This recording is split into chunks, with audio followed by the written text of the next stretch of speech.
Today, again, we're traveling to the E Junction, owned by Steve and Patricia Hefner, here in York, Pennsylvania. And Steve here is working on a, looks like a standard scale tintype. And Steve's going to tell us a little story about this exquisite piece of history. Steve? Oh, my gosh. Welcome to B&E, Dave. Oh, it's my pleasure. To see you here. As always. It's been a long time, boy. As always. But anyway, yes, this is one of my favorite pieces here. It's not in too good a condition, but that's okay with me because that way maybe the hardcore collectors won't bite on it and I'll get to keep it, you know. But this is a piece from 1918. It's one of the first Lionel coaches. This is standard gauge, and it's a little spindly. They made a lot of improvements on this thing over the years. But this is a 1918 parlor car. And these were sold individually or part of a set. And boy, the world's changed a lot since 1918, hasn't it, Dave? It sure has. Yeah. It sure has, Steve. Yep. And the older ones of the early, I should say, tintype or standard gauge that Lionel started are pretty collector pieces, so to speak. And now they're reissuing some of those older pieces as reissues, or some of their competitors are doing a good job on releasing these cars now in tin plate. The very earliest ones like this, of course, haven't been reproduced. They made some that were just a little bit newer because the ones from the 20s have a few more whistles and bells. For example, they began to add a beautiful cellulose. Is it cellulose or cellulite? I always get those mixed up. But it was some of the early plastic. You know, some of the stuff that when you struck a match to it, it just popped off. You know, but kid safety wasn't a big feature back then. You know, just moving trains out the factory door was the main thing. But these earliest ones didn't have any of those features in it. Didn't have metal pickups. It didn't have the beautiful peacock stained glass in the windows like this because, of course, they didn't have interior lights you couldn't see them, so why put them in, you know? But this particular one is the version with the dimples on the roof, which is from the very first production molds, which they later changed, which makes this even more of a treasure because it's very unusual, very hard to get. And now this is a copy of what was known as a heavyweight Madison, right, with the little vents up on top? Yeah, it was, you know, but standard gauge trains were fanciful. They were designed, instead of to be real representations of a train, right, they took a lot of liberties to give this thing an ambiance of its own, make this a tin plate toy. And that's all it ever wanted to be. In those days, they didn't really attempt to make things scale. They attempted to make them marketable. And it lent itself more to that fantasy of toy trains and the artistic quality of a train, as opposed to being a scale representation of something that really ran in New York City or New Jersey or you know, one of the big metropolitan areas. And of course, that's where old Josh Cohen worked out of, was you know, New York, and later moved across the river to New Jersey. Irvington, I think, was New Jersey. Irvington, yeah, right? Because the state of New Jersey gave him a better tax deal. So he pulled up stakes and across the river he went. But didn't they still have the showroom in New York, though? Didn't they still have the office? Yeah. Oh, yeah. Yep. Yes. But as far as production, it was all out of New Jersey. Yeah. Now, I'm not sure exactly what the year was that they pulled across the river, but I do know it was the incentive of, you know, like right now, Pennsylvania's trying to lower its taxes to bring in business. Well, years ago, New Jersey got smart and did that because they knew when you lower tax, you get more business and more jobs, et cetera, et cetera. Okay, that's why I see a lot of corporate headquarters, so to speak, in New Jersey now. Yeah, well, because they gave the incentive way back to try and seduce those big corporate headquarters out of New York City and get them across the street. That's interesting. Yeah, yep. And Josh, as we know and as we discussed before, he never missed a trick. Right. Yep. Right. Which is why I guess his company has survived for 100 years. Yes. You can't say it about too many companies, can you? No. No, not in this day and age. Yeah. Now, when did they start? Because you mentioned early on they didn't have any interior lighting. When did Lionel, for the most part, start to put interior lighting in their tintype, or did they ever put interior lighting in their tintype? You know, yes, they began to install it at the factory, but for many years, I'm not sure the 1918 models, but some of the early 1920 models, you could buy a kit. Now, the reason they started offering kits is because kids and some adults would begin to wire these themselves. And then they offered a kit you could insert to put light bulbs in them, one or two or however many you thought you'd want to put in. But you couldn't put too many light bulbs in these because you were operating these things on some pretty primitive power, and you didn't want to steal so much power from the track that you couldn't operate your trains. Right, right. Or even borrow anything else from the rest of the house, or in that case, I don't know. That's right, that's right. Those early transformers, by the way, too. You know, a lot of times if you find an old transformer in a box of junk, and you look at it and what the heck, why does this thing have a light bulb fixture in? Mm-hmm. Well, it's because, you know, back in the teens and the early 20s, a lot of homes didn't have an outlet that you plug your transformer in. They only had these light bulb fixtures hanging down from the ceiling. And I always wondered that when I was getting a transformer. I just, you know, you're always learning everything every day about these old trains. But, you know, every once in a while I'd find a thing that on a long braided cloth wire, insulated wire, that had a light bulb fixture like you screw into it. And I thought, what in the heck somebody's rigging this up like this for? And a lot of times I noticed it looked like it was on there from original. Well, it was, because, you know, in these tenements and apartments and homes, a lot of the original wiring just had outlets for light bulbs. Exactly, right. And if you wanted to run an electric appliance, of which there weren't hardly any electric appliances, Right. why you plug them in. And then I noticed too that a lot of radios had the same thing. That's because a radio was one of the first appliances that a lot of people really felt they had to have in their home, like electric trains. And the radios, a lot of them had that thing that looked like a light bulb screw that you put into a socket. Yeah. How about that? Yeah. That's amazing. So, you know, like I say, the world's really changed a lot since the first time that old Josh introduced these tin plate standard gauge trains. And so these ran a number of years, and then finally got into what was traditionally called O27 and eventually O gauge, which is the more scale, realistic kind of small version. Well, before World War II, and incidentally, the last time they appeared in the catalog was the last half of 38, sometimes the first half of 39. Okay. The standard gauge trains were phased out because O gauge was being phased in. And O27 was something later that occurred, because during World War II, even though plywood was around before the beginning of World War II really accelerated the production of plywood. And you began to be able to go to your lumber yard, like over here at the railroad tracks, and I won't mention several of the big outfits we used to have in town in the 40s.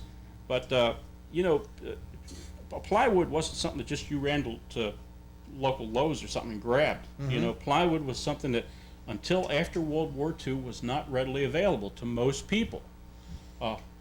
So after World War II, when the plywood was available, the O27 track came into vogue. Now this is why they say it came into vogue. And here again we're getting into Josh's terrific sense of marketing skills and his ability to muddy the waters for his own profit. But what they did was they came out with this smaller track, which was cheaper to manufacture, and it was a shorter, tighter turn, Right. which meant you could get more turns on a 4x8 sheet of plywood. Now, Josh picked up on the fact that all these veterans coming back from World War II, wanting train sets and having all their families and stuff, they were using this. So he said, O27 will allow you to put more trains on this 4x8 sheet of plywood. So people bought it. Now what happens is, in reality, that the O gauge track, you can do just as complicated a layout with O31 O gauge as you can with the O27 27-inch diameter turns. Right. But by introducing the second track, he caused a lot of confusion, and people would run to the store to get more track. Well, then they'd get O27, and then they'd find out it wouldn't interface with their O31, which was getting old, so they just buy a whole load of new track now, and Josh made more money. So you see, he still offered the O gauge track that was available before World War II, Right. and he introduced the O27 under the pretext that it was more friendly to this new 4x8 sheet of plywood, which was now rampantly used by people building layouts in the country. And you could still run your O gauge train on that O27 track. Sometimes, not always, but Right. most of the time you could, yes. Now what happened is that some of your pre-war tin plate had tin flanges on it. Mm-hmm. And they were a deep flange because they were hollow, or maybe they had a piece of pressed cardboard inside and they fit on the axle, and this long flange required that extra height of that O gauge track, because O gauge is taller, sets Yes, off the right. ties higher. Right. The 027 track Wasn't as was shorter. shorter. Right. So you got some of your pre-war tin out, and some of it you put on the track here, and the flanges would strike the ties. Now, the post-war trains were now the wheels were now being made out of solid, cold-rolled steel. So on an automatic lathe, they could crank out millions of these little solid, small flange wheels, which were heavier, had a better center of gravity because they're heavier. They kept the car on the track. Interesting. And so that little flange wheel would be more friendly to this 027 track.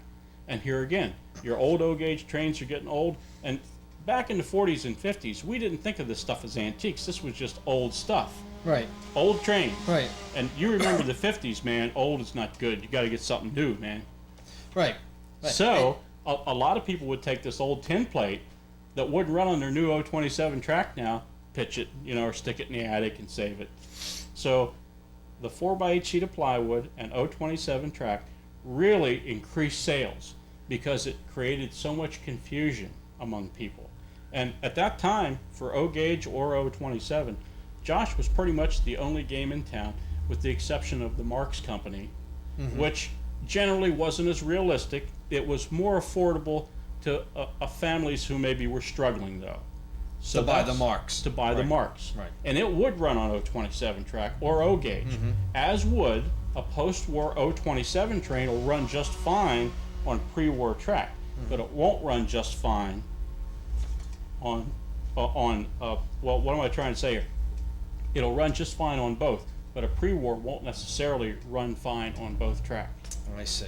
See what I mean? Now, you mentioned about the plywood, and I find that interesting because eventually we're going to talk about layouts and how layouts actually got started, and being that plywood was readily available more so after the war than before the war, then maybe that's how layouts and Christmas trees and Christmas layouts got started. Yeah. Back, pretty much, because nobody really knows when we talk about layouts. You always talk about Christmas layouts, Christmas trees, Christmas gardens. Yeah. And nobody even knows the beginning of how all that actually started. But it seems maybe if you touched on something with maybe the ply, because the sets always came with their own tracks. But guys, as you know, wanted to do the whole kit and caboodle. Lionel supplied them with all the accessories, and they were going to go full-blown on putting a layout together at Christmas. There were Christmas gardens available and being used by a lot of families before the war, but there were fewer families and there was fewer plywood. And after the war, because people had just been, they've been living in troop ships, they weren't going out with their girlfriends, they weren't eating good food, When they got home, they wanted a train set, and they wanted to make families, and they did. They made big families when they got back from World War II. In our conversation, we talked about World War II and the guys coming home, and at that point, when I look in the history of Lionel, given the period and the price of some of these trains, not everybody can afford them. And I think Josh knew this. And I think you mentioned about after the guys came home from the war, things were a little more readily available. The dollar was a little bit more than what it was back in the early 40s and mid 40s during the war, than what it was after the war. And probably a lot of guys had the wherewithal financially to buy these early train sets. That's right. And the restriction on materials for manufacturing was lifted. Right. And everybody wanted a job and everybody wanted to spend money, so the economy was booming. And these guys wanted to work. They wanted to raise families, and they wanted Lionel trains. Right. I even remember one little poster, a little boy handing his trains to the metal collector during the war, and he says, "Mister, how many bullets will this train make?" And that was the whole war effort to give all the things. You know what I'm talking about. Yeah. Oh, yeah, exactly. Hey, my buddy George, I talk to on the phone every once in a while. He lives over in Staffordshire in England. And he tells me a story about some wacko, eccentric, wealthy Brit who was going around with a pedal cart in the streets of London, collecting all these fabulous Hornbys and all these exotic Whedons and all this stuff that people would kill to have now, and he was collecting it for the scrap drive because he believed that this was a toy and it served no purpose, and in his twisted kind of mind, he thought that he was really doing a big service because he was filling this cart up and taking this and turning it in for the Limey scrap drives, and so. But we were doing the same thing over in this. We were doing the same thing here, yeah. Right. Yep. And but to have the thing about those old collector Lionel pieces or Marx pieces or even. Now, Englanders might have fell for that, but that made a good. The message of sacrifice, I'm sure, was being communicated through that. Mm-hmm. But in reality, I don't think there were too many kids giving up their Lionel train. No, I don't. Just because their dad was over in Sicily or right. Palermo or Cazarine or wherever the old man was at. I don't think Junior was giving up his Lionel train bullets. I think Junior was hanging on to that thing like it was gold. Right. Now some guys were content with just taking the set out of the box and just whatever oval track, 3x4 or whatever, to put it around the tree, whether it was oval or even circular. And then things during the years and more accessories became available.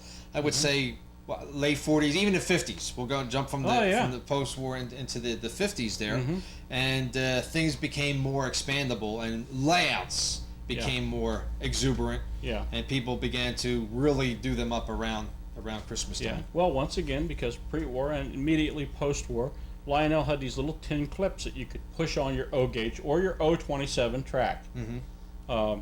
But then, of course, when you could fasten it down to a piece of plywood and just stow the plywood when you weren't using it, then, of course, they preferred to screw the track down to the board as opposed to just taking it up and putting it down all the time and putting these little metal clips to hold the track. Because if you didn't, the train would run, and they were good and solid and heavy engines, and they would walk the track apart. Right. Mm-hmm. So the clips stopped that. Then, of course, after the clips, they went to fastening down to plywood. And some guys decided to get smart, and they knew eventually every Christmas now they were going to have a layout under the tree or around the tree. They would do things in sections too, and they would have the way of engineering. Enter the modular layout, boy. Modular. Right. We got a new word then in the English language. Modular suddenly became something. Instead of a bunch of Quonset huts that you could fit together, it became the way you build your layout. You could add sections to it. Right. Yeah. Yep. Yeah, modular.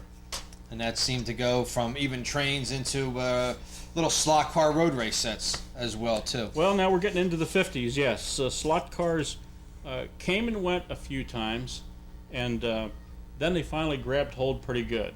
And it even got to the point in the 60s where people started integrating their slot car sets in with their train layouts. Mm-hmm. And, I've been looking for this thing for a long time, but either Lionel or a slot car manufacturer had a crossing section where you could run your Lionel trains across a slot car track or vice versa. Mm-hmm. But I remember seeing that when I was a kid. Somebody had some of those. Lionel got into the slot car stuff back in the back in the early 60s, so maybe it was somebody knows like maybe somebody knows about that thing and they could turn me on to it. That's probably a whole nother show altogether. Hey, but I'll tell you what though, slot cars is nothing new. Slot cars, I think 1938 or 39, once again, Lionel had a slot car set. It might have even been before that. But it was do you remember back in, you see these old movies of guys racing in the 20s and 30s, and there were two guys in a car with no fenders, and it was just a little cigar-shaped thing, and one guy would actually lean out the side while they were tearing around the corners. Well, Lionel made a race car set like that ran on tubular steel. How about that? Yeah. Yeah, as a matter of fact, another company now, MTH, another competitor of them, this year is releasing a reproduction of that. How about that?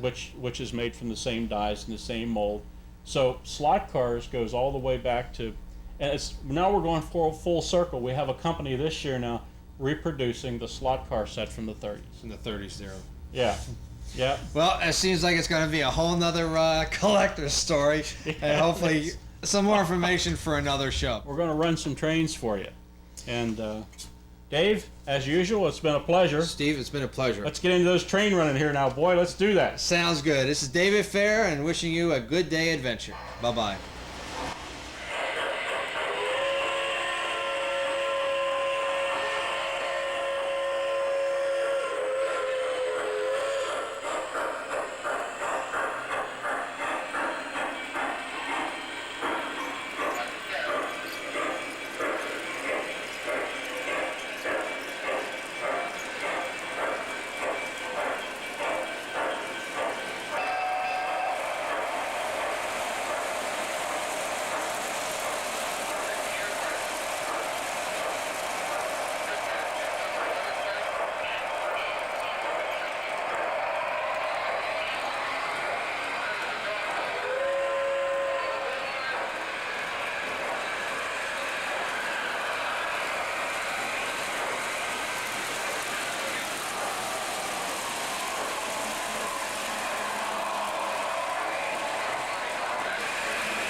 Yes, I'd like to have a double cheeseburger meal with an iced tea and... Mommy, I want a Happy Meal. And a cheeseburger Happy Meal with an orange drink. What do you want, Will that Jamie? be all for today? Yes? Your total is $5.44. Please pull around to the first window. Yeah, they didn't get anything for us.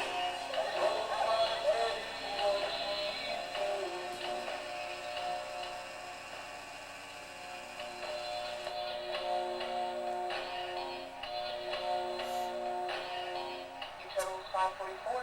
Here you go. Thank you and come again.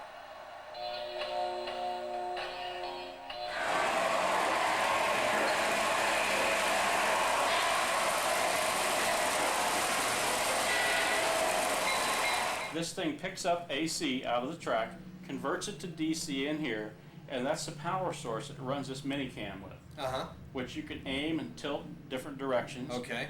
And of course, you know, to do the news, why, we got to have this helicopter. Always need a chopper. We need a chopper, Yeah. so we could fly it around over the layout and find Okay. out, you know, where the traffic's tied up, you know. Okay. And of course, if the helicopter crashes, we got to get the news girl back with her story while we got a pickup truck. Nice. Yeah, man, pretty cool. Nice. And you're going to see this work. We're going to run this all around the layout in the store today.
Dave, how you doing? All right, Steve, how you doing? Good to see you here at again. E Junction. Oh, fantastic. It's been a long time, It's been a while. about 6 months. Yeah, about well, that. this is our third show here at B&E Junction I think Electric so. Trains, I think 17 so. West Market Street. I think so. Okay. What are we going to talk about tonight? Well, I think we've had some requests to talk a little bit about marks. So Oh, that's right. Somebody wrote in a letter they were requesting to talk about that's Mark's, right. Out of our field of 3 people in our international audience, one of them wanted to talk about marks tonight. Okay, well, out of everything that's here in the shop, we can probably pick a couple pieces and, I'm sure and talk we can. about them. Well, we just do happen to have quite a bit of marks. We're not getting it like we used to, and that's because when we first got into this business about 10 years ago, when we first got into it really as a retailing business instead of just a sideline hobby kind of thing, marks was so easy to pick up, and you could get excellent, first-class, good quality marks for a song. But now, people are really starting to appreciate this beautiful lithography and the history of marks, and it's getting real tough to find in good condition. And I think what also contributes to the fact that it is tough to find right now is because for a long time, because it was so inexpensive, people just ran it to death and beat it because it didn't have much value. Okay. Now, of course, they're coming to regret that because a good piece of marks that went for $20 maybe 10 years ago might be going for $200 now. Now, not everything, but a few items have done that. Mm-hmm. And of course, I believe, Dave, you've done a little research on this, and Marks historically was a Pennsylvania company. Yeah, I got some information off the website, and he basically started in 1919 with his brother David, and he was born in Brooklyn, New York, and he worked at F&J Strauss and Company. Another New Yorker going into the train biz. Exactly, from somebody similar that we knew. Somebody else we know very well. Around the same period of time. Around the same period of time is right. Yeah. And Strauss hired him, and he started at the bottom and worked his way up into head of production. Mm-hmm. And he wanted to mass produce stuff, and Strauss thought he was doing a little bit too much too soon, and they fired him. They fired him. They fired him. That reminds me of another guy who worked for another fellow we know in the train business, yeah, who ended up doing too well too soon, and so the manufacturer fired him. And he went out on his own, and the same thing with. Now he's whipping them all, isn't he? Yeah. Yeah. And he Mark's pretty much. Humble beginnings, though, right? Yeah, humble beginnings, and he made his. He was a millionaire by age 26. Oh my God! Which I've was missed that. just at the. I've missed at the that Depression twice era. now. Come to think of it. Oh, you have? There we go.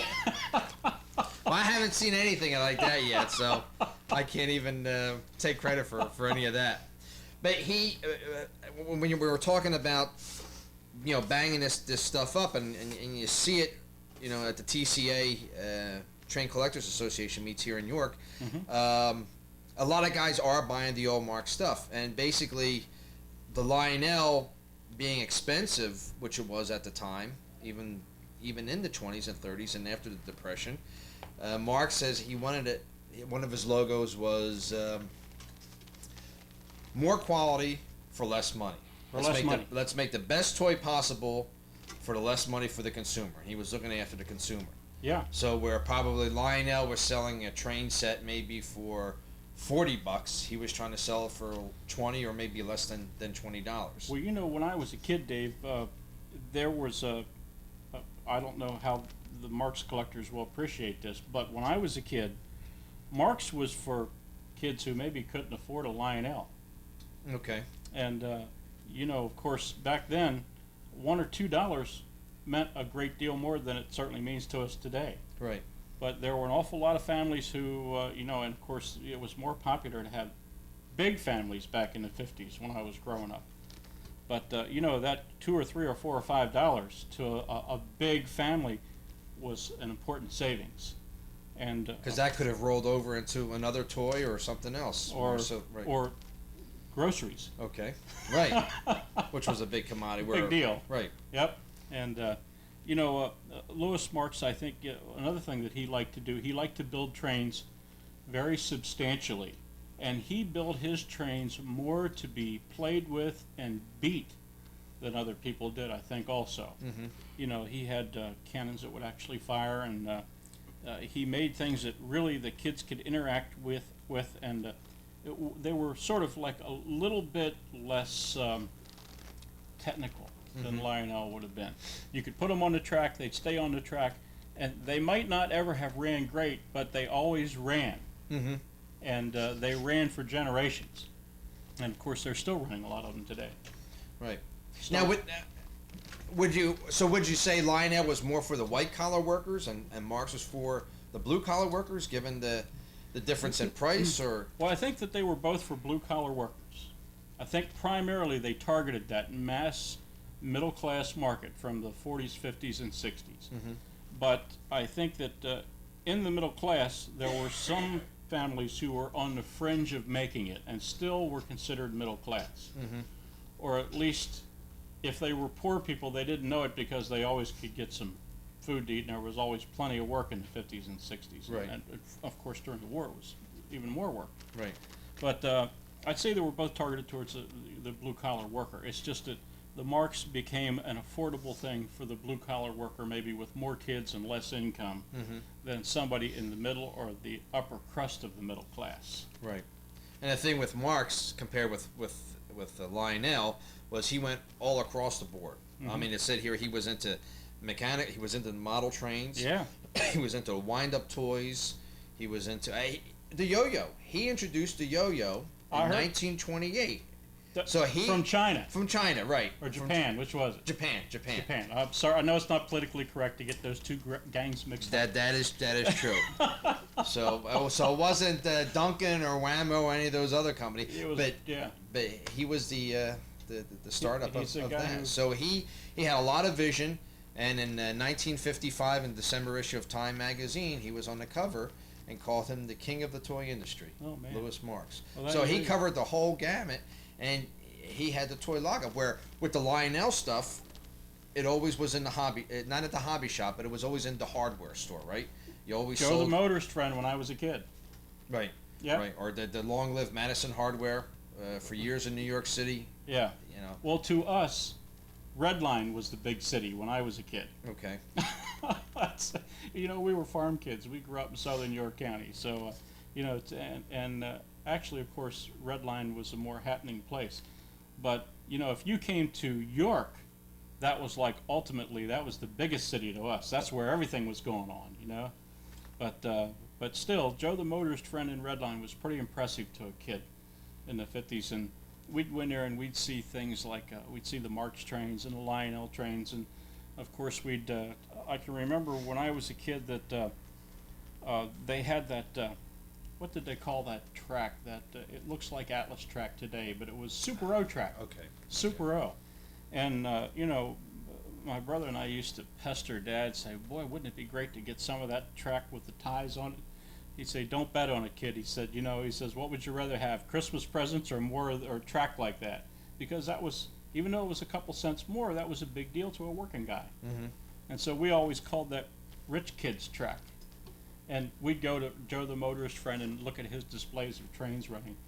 And we had, of course, the old tin plate 3-rail track, which Marx used something almost exactly the same. Most people can't tell the difference. The easiest way, of course, is some of the pieces are stamped with Marx and some aren't. Just as some of the Lionel track is stamped with Lionel and some is not. Right. So, yeah, Marx filled a void. And of course, you know, in 1958, Lionel introduced their Santa Fe Chief, which turned out, I think, to be their biggest seller of all time. Right. But it was shortly after that Marx, I think 59 or 60, introduced a little bit less expensive unit of that. And Larry, could you hand me those two engines there, please? Yeah. Now, of course, we're all familiar with the heavy twin motor 19... Oh, look at these. These are lighter than the... wow, it's a whole different animal than they're all now. plastic. See? They have plastic truck frames. Look at that. But you can see that these were substantially less expensive. Sure. And, you know, for a kid whose dad was on the lower income scale, this made him feel like he had a real Christmas present, just like somebody's parents who could afford to go and come to one of the big department stores here in downtown York and get a Santa Fe Chief. Well, this way, this kid could have a Santa Fe Chief too, so he didn't feel completely left out. And these were released in the late 50s? These, I think, were 59 or 60, because Okay. Lionel introduced theirs in 58. And of course, Well, didn't they go? The Santa Fe was one of, how can I say it? They were the most released engine that Lionel produced. They were the most. they're the most produced engine that Anybody's, right. anybody's ever produced. Right. And of course, Because everybody loved that war bonnet scheme to it, and the color and the red and the yellow Yep. and everything going on. And of course, Louis Boy's team jumped on it, and he came up with his own, so he wouldn't miss out on his market share. Mm-hmm. And then, of course, he also made some other diesels, because this really was the beginning of the diesel era. Up until the release of the Santa Fe Chief, steam engines were the most popular. Right. But I think the Santa Fe Chief changed that. And Larry, could I have those, please? Then, of course, Louis Marks, with his Island, yeah. Rock Island, he made, with his great success with the introduction of his Santa Fe, he began to make other road names, like here in plastic with the Rock Island. And of course, he was appealing to the Mid-Atlantic market region was really the big market region for toy trains. And now this stuff is becoming a real collectibles item now. I mean, Oh, the yeah. old Yes, sir. for that. Yep. And I think this personally came out of some things that I had collected years ago, and I think that maybe It was nothing fancy, no, detailed interior, or I mean, no lighted wires, interior. no, nothing. Some of them had lights, like that Santa Fe had a light, but this one did And that not was have it. a headlight. No horns, no nothing. They ran. That's it. Treasure. And- Well, you can even see the chassis, how they put it in through the That side tab, tabs, that tin tab that just got pressed over with a machine. Mm-hmm. And of course, Amazing. that meant you could only repair this thing about twice before you twisted the tabs off, and, And then they'd fall off and you couldn't do it anymore. Right. And then you might as well pitch it. So, but of course now today for collectors, they don't really care whether or not it runs. They're concerned about the cosmetic appearance of it, Right. which is most of its value now. Right. So, And the same thing with Lionel. It has that type of appearance to it Yeah. for that there. and shortly after this time period too, I think Marx began to get into, now of course he always was into accessories like lights and signals and towers and talking towers and towers that you could do Morse code to make the light blink. And I think when I was a kid, those were already old things when I was a kid, but we used to have a kid maybe about a block and a half over that he could see my place and I could see his, and I had one of those towers that would buzz and also would make the light bulb blink, and I had a little keyer hooked up to it. No kidding. So when we were in Scouts, he would be way over there that I could see through my window in the third floor, and he could see me in my window in the third floor, but just barely. So we would send our Morse code to practice for our merit badge with Mark's Towers. How about that? Yeah. And of course, I think we talked about this in one of our previous programs, that Lionel made practice keyers for the Air Corps. And I don't know if I had one of those or not, but I had some cheap tin thing that I would practice my code with. And I still know my code today. No kidding. I think he does too. When I get to see him once in a blue moon, and we'll say hello. How about Like that? did it, and so. Well, another interesting tie-in that Louis Marks had was Erie, PA. He one of his first factories was built in Erie, Pennsylvania, back in the 20s, and that's where he started. Or probably was after the Depression. I'm not sure. But and Girard, Pennsylvania, and also he had a place in West Virginia too. Yeah. And Erie, PA is where the General Electric, where they build the Genesis engines today, and some of the early EP5 jets, diesel and electrics. I think also back. I think he was a competitor, although with Joyline, which was another Pennsylvania company, Oh, okay. and they made similar little tin plate. I don't think Joyline was just a two-rail system though, with a wind-up. But of course, Louis Marks made wind-ups also in two-rail. It's just that the Marks two-rail was the same gauge as the 027 3-rail. Right. So if you didn't have any 2-rail track, or you wanted to make a bigger layout for your wind-up toy, you could just go out and get a bale of this used 027 and still run your wind-up on it. Mm-hmm. Because the gauge was the same, and the 3rd rail, of course, wouldn't interfere with your wind-up. Okay. Now, of course, you'd have a little bit tougher trouble running your 3-rail electric marks on a 2-rail Right. wind-up track. Right. Just wouldn't work. Now I know. I remember in the '60s, one of the big toys he did was called the Big Lou, and this was a guy you probably remember. He almost was like bullet shaped, and he stood about maybe 35, 36 inches tall. Yeah. And he could fire rockets and that type of thing. And he in the '60s, it was a Marx toy. It was either Remco, Mattel, Hasbro from the Hassenfield Brothers out of Connecticut. Hasbro, the Hassenfield Brothers, and oh gosh, what was the and Ideal? Ideal was a big toy company back then. Yeah, well, those toys had a big influence on kids growing up during that era. It's Mattel, it's swell. Right. As a matter of fact, I saw there was a many years later when I was a kid. After I was a kid, there was a matter of fact, over in Vietnam, there was a quad 50 set up, and somebody had painted the Mattel logo on it, you know, the little stick man with "It's Mattel, it's swell." Right. Well, didn't they have an earlier logo with the kid on a like a Jack in the Box or something, and then like a red kind of star pointed sticker or something? I did, but all I can remember is the stick man, sort of like a robot marching. Okay. And yeah, I'll tell you what. But the slot cars was another thing that Marx moved into, and they became very big in slot cars. They had a device called shoot the barrel, and they also had a thing on their slot car track which was called a Le Mans start, where they actually had spurs going off the off to the side, like you do in a Le Mans start, so right? All the kids who were running their slot cars who had been to the movies and saw Le Mans starts could park them there and hit the button at the same time. They'd all go tearing out into the mainstream of the race. And it's amazing to think all that ingenuity and toy making is. I mean, now and well, they aren't allowed to do that stuff now, Dave. For example, we had a plastic Marx cannon when I was a kid that fired wooden bullets. Okay. And I mean, of course, I can remember that thing had a loading spring that you really had to bear down on and hurt your finger to get that thing to cock and load. And then you'd take this sharp, this sharp silver painted wooden bullet and you'd put in there. And I mean, that thing would fly. Okay. That baby would travel. And I can just see some kid looking down the barrel and pulling the trigger, I mean, really shoot your eye out. Mm-hmm. Instead of, that's a big joke, shoot your eye out. But, a lot of that stuff that if they tried to manufacture it today, it would take them about 15 minutes to be sued into submission, Right. Yeah.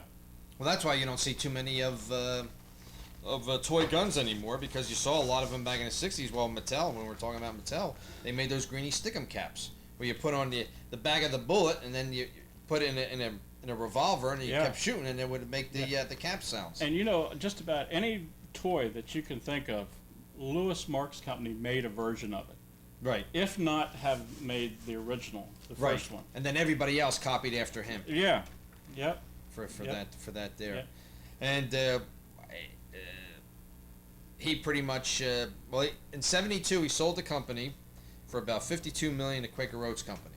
Mm-hmm.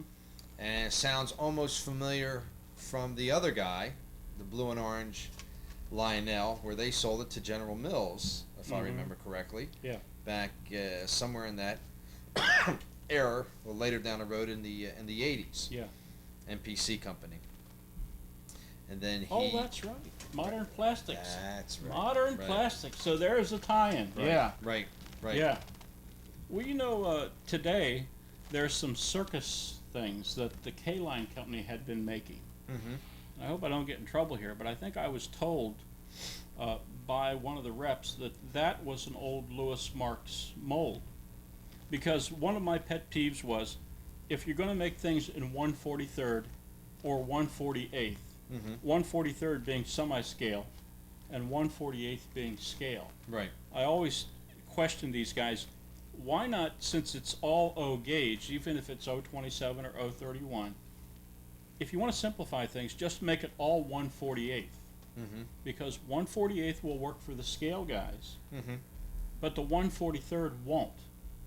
But the right. 1/48th will work for both guys. Both guys, right. So why not just make everything, all the figures, because the cab on a semi-scale Marks or a semi-scale Lionel still requires the same size figure. It still has the same size windows, the same size steps. So if you're going to put a human with their accessories, why not make them 1/48th? But and they explained to me, this was their response. They said, well, because we purchased so much of this old Marks tooling, and it's all 1/43rd, that we just don't want to do that because it's still so popular. So even today, Marks still has its influence on the market, simply because they have so many great toys that they created that people just don't want to give up, and the manufacturers don't want to lose that market. Well, it's amazing because the name is still out there. He died in '82, and then the company still has its headquarters where he originally set up, 200 Fifth Avenue in New York City, and it's called Marks Toys, but it has no affiliation with Louis Marks and the family or anything like that. But they're still building quality.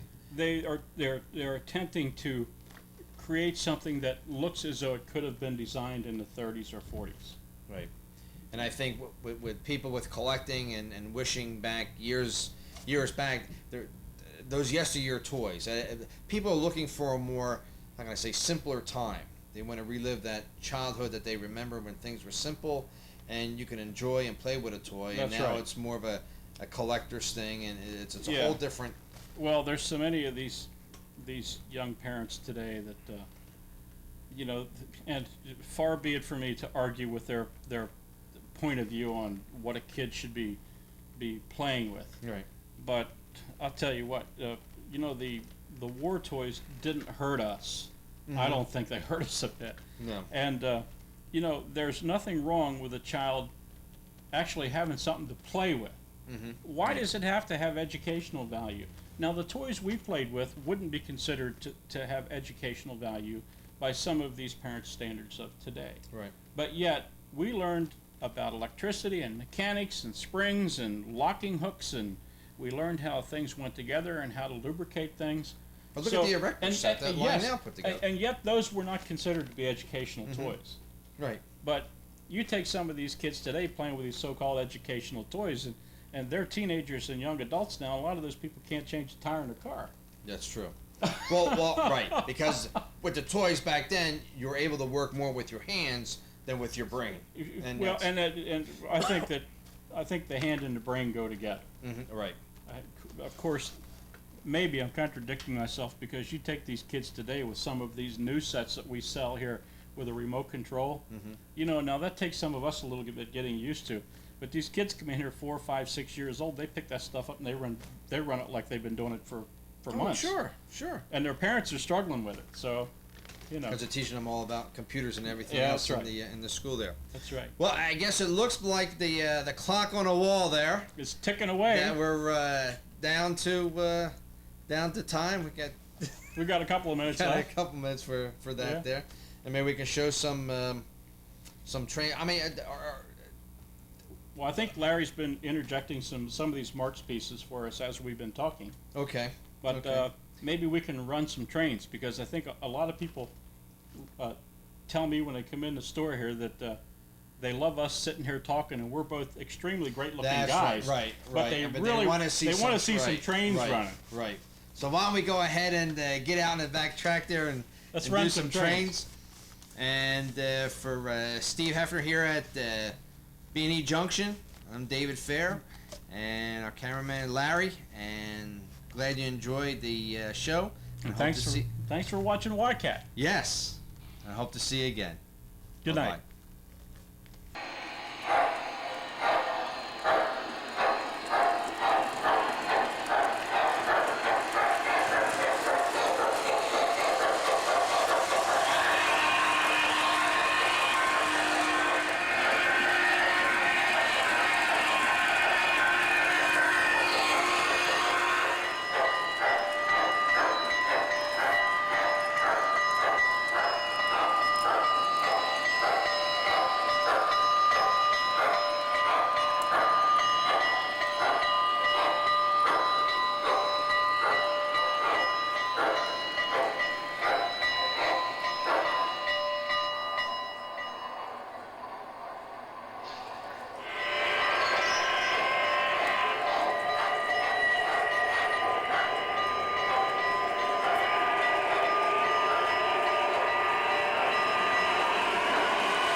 Stay line.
Thank you for watching Rails Around York.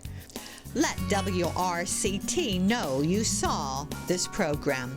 Call 843-7722. Good night.